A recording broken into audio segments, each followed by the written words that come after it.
हे किरकोळ लोक ज्यांनी बाळासाहेब ठाकरेंच्या जीवावर आयुष्यभर खाल्लं आणि इमले उभे केले, ते बाळासाहेबांची त्यांच्या मृत्यूनंतर विटंबना करतात. त्यांना लाजा वाटल्या पाहिजे. हे निर्लज्ज आहेत. विटंबना करता मृत्यूनंतर बाळासाहेब ठाकरेंचे आणि बाळासाहेबांचा फोटो लावताय तुम्ही पाठीमागे. लाजा नाही वाटत?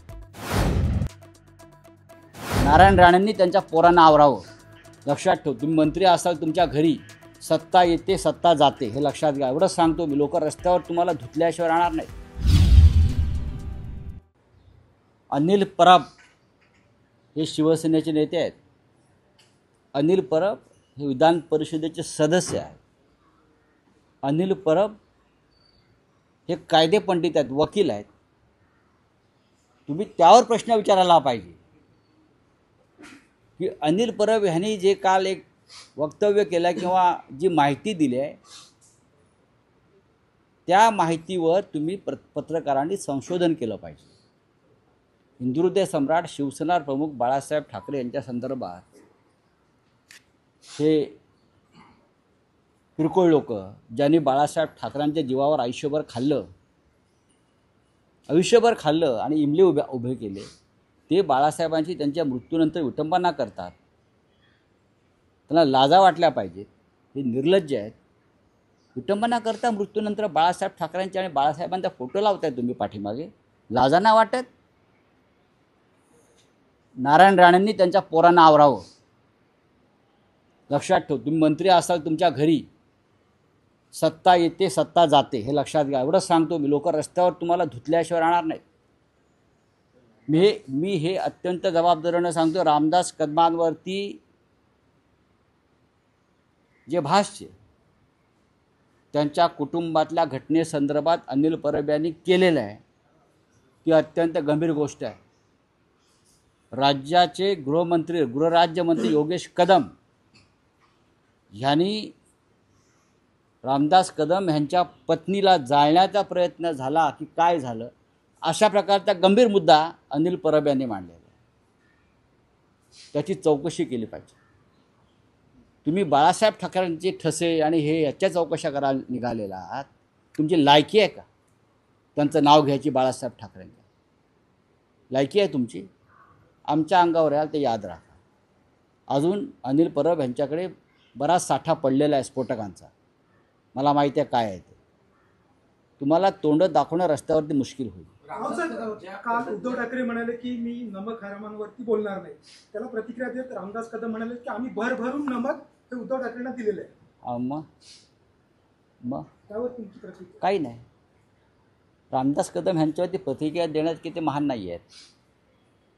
हे काल उद्धव ठाकरे बोलले ना, हे लोक नमक हराम नाही तर काय आहेत? बाळासाहेब ठाकरेंच्या मातोश्रीवर, उद्धव ठाकरेंच्या मातोश्रीवर भरभरून नमक खाल्लं, पदं मिळवली, प्रतिष्ठा मिळवली, संपत्ती मिळवली आणि आता टांग वर करतायत. हे नमक हराम नाही तर काय? यांना काय म्हणायचं? का दुसरा कुठला शब्द असेल तर सांगा मीडियातला, मी तो वापरेन. हे बेईमान नमक हराम आहे सगळे. आणि ह्यांना त्यांची किंमत मोजावी लागणार, हे पण सांगतो मी. कालही म्हणावं, यांना जबर किंमत मोजावी लागणार आहे.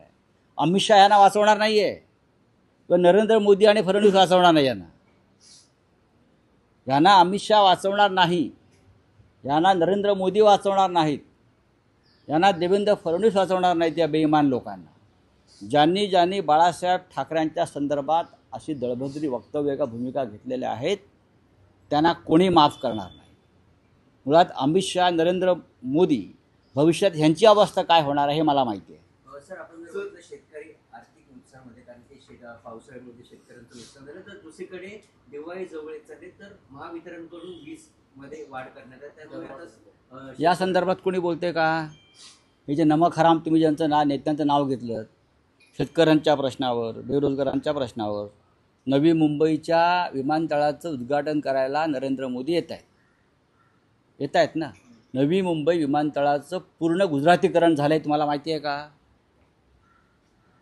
तिथे दिबा पाटलांचं नाव देणार भूमिपुत्रांचे नेते म्हणून, पण संपूर्ण परिसरात ज्या नोकऱ्या उपलब्ध होणार आहेत तिथे मराठी माणसाला स्थान नाही. भविष्यामध्ये शिवसेना आणि मनसे आणि इतर स्थानिक पक्ष याच्यावरती आंदोलन करणार आहेत. मराठी माणसाला, मराठी तरुणांना तिथे अजिबात स्थान नाही. हां, मग नवी मुंबईचं विमानतळ कोणासाठी केलं तुम्ही? जर विमानतळावर मुंबई विमानतळ बघा, बाळासाहेब ठाकरेंनी 100% मराठी माणसं कामाला लावली शिवसेनेनं. तिकडे जाऊन आताही बघू शकता. 100% मराठी माणूस बाळासाहेब ठाकरेंनी शिवसेनेमुळे कामाला लागलेला आहे. नवी मुंबईचं पूर्ण गुजरातीकरण झालेलं आहे. पूर्ण गुजरातीकरण. तुम्हाला गुजराती येतं का असं विचारून तिथे नोकऱ्या द्यायचं प्रकरण सुरू झालं. ही अत्यंत गंभीर गोष्ट आहे. या संदर्भात आमचं आणि माननीय राज ठाकरे यांच्याशी चर्चा झाली आहे. त्यांची आणि आमची चर्चा झाली आहे की भव्य एक प्रखर आंदोलन केल्याशिवाय, त्यांना धडा शिकवल्याशिवाय आपल्याला पुढे जाता येणार नाही. 11 तारखेला शेतकऱ्यांचं आंदोलन मराठवाड्यात आहे. हंबरडा मोर्चा. अंबादास दानवे यांनी त्या संदर्भात माहिती दिलेली आहे.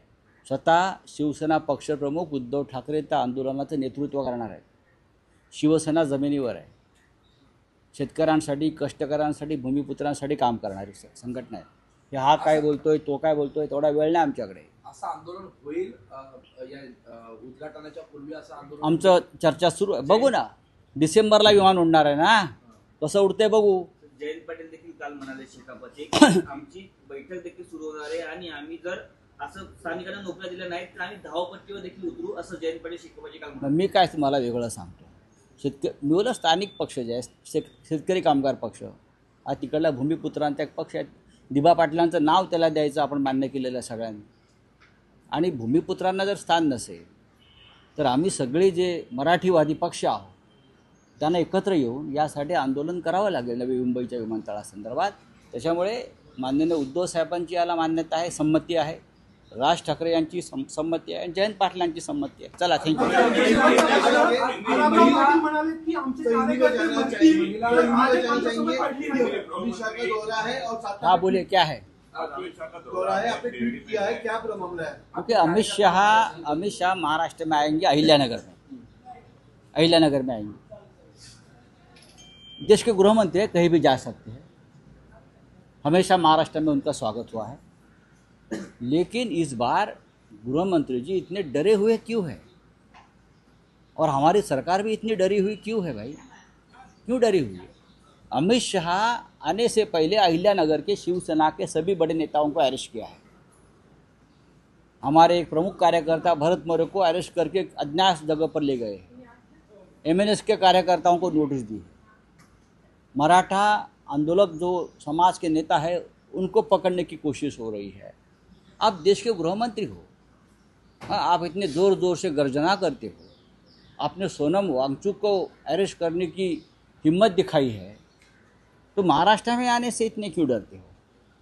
लोकतंत्र में लोग आंदोलन करेंगे, लोग सवाल पूछेंगे. सवाल पूछना गुनाह है क्या गृह मंत्री को?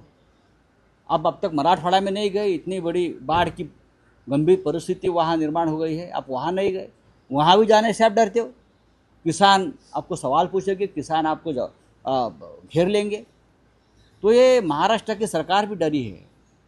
इसलिए डरी है कि ये सरकार लोगों की सरकार नहीं है, ये वोट चोरी से आई हुई सरकार है. ये वोट चोरी से आई हुई सरकार है. चलो, थैंक यू. भाजपा ने मांग की है चुनाव आयोग से कि बुर्का पहनी हुई महिलाओं की मतदाताओं की जांच. ये और क्या मांग कर सकती है? ये इस प्रकार से मांग कर सकते हैं और कुछ नहीं कर सकते.